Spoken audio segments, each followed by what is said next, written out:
Hey guys, Pitmaster here. I was on Tommy Toehold a week or two ago.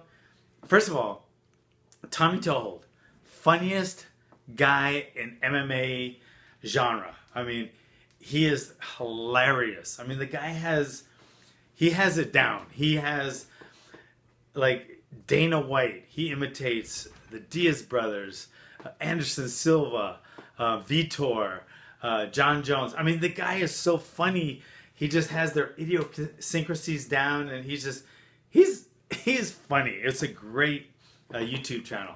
Anyway, I was on it, and he asked me a couple questions, and one of them was about some MMA rules that I think are stupid, and the responses were unbelievable. They were like, I mean, people were so vehement. It was like I was talking about abortion or religion or gun control, or people just came out of the woodwork. They hated some of my answers.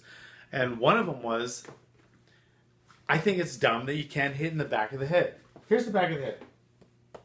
There's skull all over back of the head.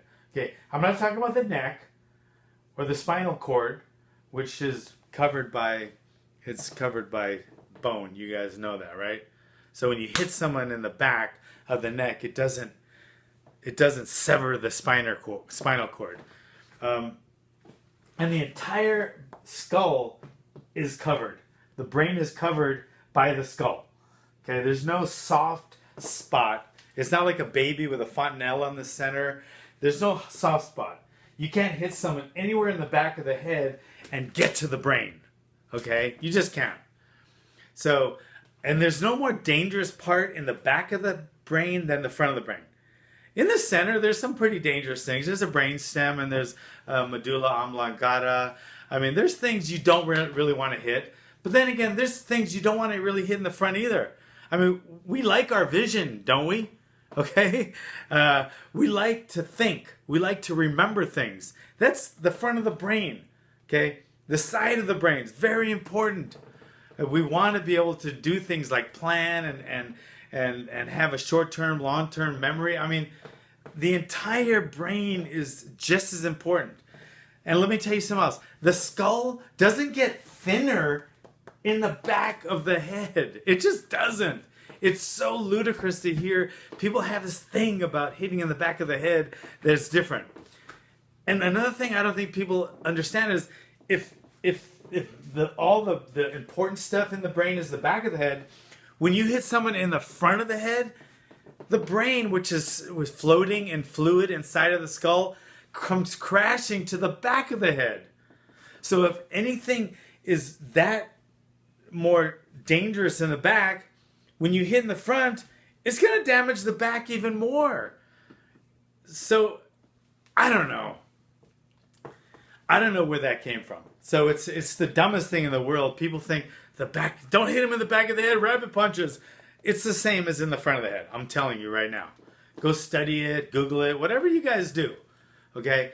The only valid point that somebody made was if somebody was face down and their arms were completely, tied up somehow, somebody could hit down and hit their neck. That could do some damage. It really could.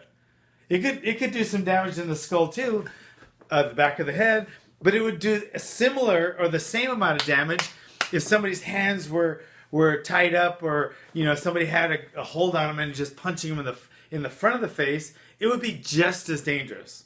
Okay, the difference is hitting them in the neck could do some damage, but then again, hitting him in the front of the neck would kill him instantly.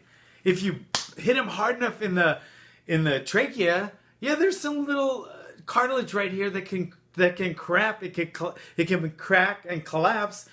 You can't breathe. So the front of the neck is just as dangerous as the back of the neck. So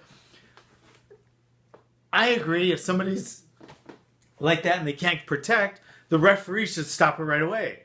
Same thing if somebody's tied up here and they can't get their arms free and somebody's pounding the front of the face, the referee should stop it. So I don't know. I don't agree with the back of the head, and I still don't. And until somebody out there can give me some kind of medical study where the back of the skull is thinner than the front of the skull. One of the retarded things I heard. Another thing was that all the important stuff's in the back. So don't hit the back, pound the front. Show me that somewhere, please, guys. That was one of them. Small joint manipulation. Okay. The fight would end too quick because people would just start snapping each other's fingers. You mean, that's why people don't let you elbow in Pride, because cutting them with the elbow. I mean, that's a sharp, hard bone. And in Pride, they thought it would just cut the fight, stop the fight too quick. Because if somebody got somebody in a precarious position, they just drop a couple of elbows, cut them open, the referee's going to stop the fight. Same thing with the finger. If they think breaking the finger, guess what? If they're holding them in a bylock and they're trying to pry their fingers, or even on the neck, let go. It'll just make you let go of that position. People aren't going to grab your freaking fingers if you're punching them in the face. Okay? They're going to grab your fingers if you're trying to get them in a position and they're trying to pry you off. That's where small joint manipulation comes in. So if you got their neck and they're prying your fingers, guess what? Let go. They'll let go of your fingers. Okay? So that's another one that people were really against. So no, they don't mind you snapping an arm or snapping an ankle, but heaven forbid you crack a pinky. Okay?